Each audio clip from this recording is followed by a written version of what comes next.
يا جماعة ازيكم عاملين ايه؟ رب تكونوا مبسوطين. النهارده عايزة اتكلم معاكم في موضوع مهم، هو ليه النورمال بقى اب نورمال، او ليه الطبيعي ما بقاش طبيعي وبقى حاجة نادرة. يعني مثلا دلوقتي لما نلاقي اب بيعامل عياله معاملة كويسة، زوج بيعامل زوجته معاملة كويسة. آه... ايه تاني؟ مثلا جملة زي جملة بتتقال جدا بسمعها كتير: ابوك معيشك احسن عيشة يا بختك، او انا ابويا معيشني احسن عيشة. يا ترى ايه هي احسن عيشة؟ عبارة عن ان ابوه بياكله وبيصرف عليه وبيدفع له مصاريف المدرسة وبيجيب له لبس العيد ويفسحه كل يوم جمعة حديقة الأمم مثلا، او بياخده مثلا ويلبسه كشتي بينور ويمشيه في الشارع مثلا في مش عارفة في فسحة بقى وخلاص ماشي.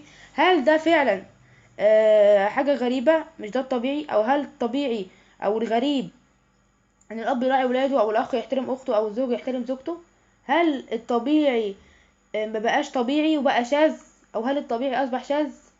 ماشي. يعني ليه لما زوج او اب يعمل او يعامل ولاده كويس او يعامل زوجته معامله كويسه الناس تشوفه حاجه نادره، وياه هو لسه في رجاله كده ومش عارفه ايه؟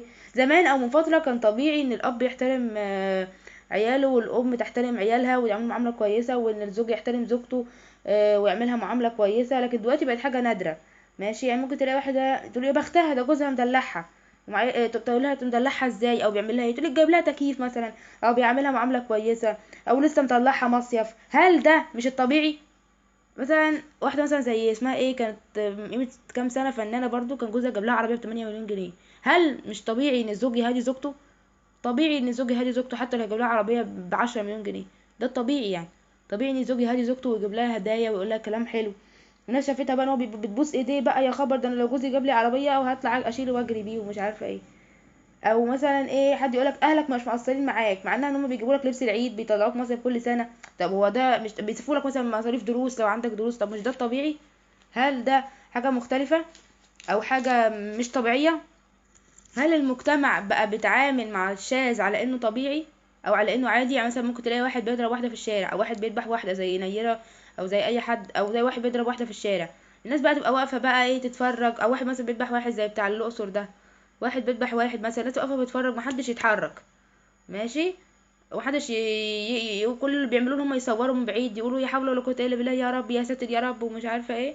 الناس بقت متعوده على الظلم او على العنف. هل ده بقى نابع من كبت بقى اجتماعي، كبت سياسي، كبت مش عارفه ايه؟ الناس بقت شايفه ان الحاجه الطبيعيه او الحاجه العنيفه انها طبيعيه عادي. يعني واحد بيذبح واحد في الشارع، احنا مالنا يا عم؟ لحسن يذبحنا انا كمان، انا خايف اقرب لحسن يضربوني وكده يعني.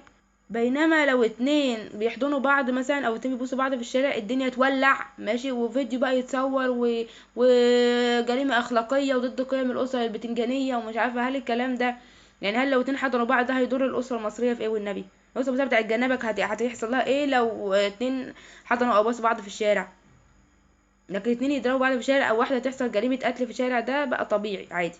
ده ما يهزش كرامة الأسرة المصرية. الأسرة المصرية يعتبر تعظيم سلام على الجريمة دي، صح؟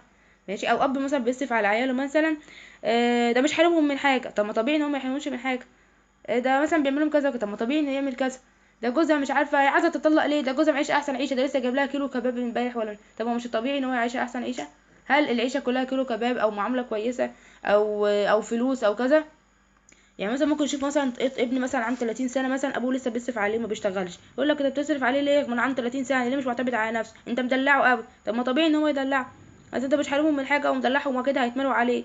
مش معنى ان هو بيصرف عليهم معنى كده ان هم اتكاليين.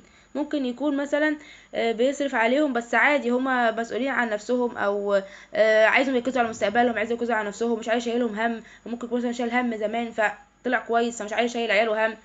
او مثلا او مثلا شايف ان لو خلاه نزل يشتغل هيتبهدل مثلا، وعايز يتهنن طالما ابوه مقتدر ليه ابوه ما يصرفش عليه وكده يعني. مش معنى كده ان هو يطلع اتكالي او يطلع ابن بابا وبابا هيديله بابي هيجيب لي والكلام ده، لا. ماشي. آه وهل انتشار المعاناة بيخلي الناس تبرر العنف اللي بيحصل وتلوم اللي عايش كويس؟ يعني لو لقوا ناس عايشة كويس يقولوا انتوا عايشين كويس ليه؟ ماشي. يعني في ناس مثلا مرتاحة في حياتها مثلا، شوف اللي مرتاح ده ملوش حق يرتاح. ماشي. ده موضوع قبل كده انا اتكلمت فيه، موضوع اللانش بوكس ده، اللي هو مثلا واحد بتحط تفاحة لبنتها في اللانش بوكس، الدنيا تقوم بقى يا نهار اسود ده في ناس مش لاقيين ياكلوا، ازاي تحط لها تفاح؟ ماشي. او مثلا زي الفقير مثلا اللي يلاقي بيشحت مثلا، فقير بيشحت في الشارع فيلاقي واحد راكب عربيه وبيجري بيها، يقول بصوا ده تلاقيه فاسد، ده تلاقيه حرامي، ده تلاقيه ده بيحلو 10 وسرق بنكين مثلا ولا حاجه. ماشي. رغم انه ممكن عادي يكون جابهم من فلوسه عادي، مش شرط يكون عمل حاجة غلط يعني. مش كل الناس الأغنياء فسدة، أو ولا كل الفسدة أغنياء، في فسدة شحاتين عادي زي الموظف اللي بياخد رشوة ده. يعني 200 جنيه رشوة هتعمل لك ايه؟ والله ما هتبقى غني، تفضل شحات برضه مهما تبقى. ماشي. الطبيعي بقى اتحول. الطبيعي الحياة عادية، يعني الحياة مش مثالية، الحياة عادي، بس مش لدرجة ان الطبيعي يتحول فيها لشاذ. مش كل ما نشوف حد مثلا بيعمل حاجة المفروض تبقى طبيعية، المفروض هو ده اللي تحصل نقول بصوا مش عارفة اتعامل ازاي، لان ده الطبيعي. بس اللي حصل في مصر بقى من فقر بقى وعنف وكبت سياسي حول كل ده ايه لحاجة مش طبيعية. بس الطبيعي هيفضل طبيعي، عمره ما هيتحول لشاذ. وبس كده اكون خلصت. يلا مع الف سلامة، وان شاء الله اشوفكم في فيديوهات تانية، وعلى السلامة.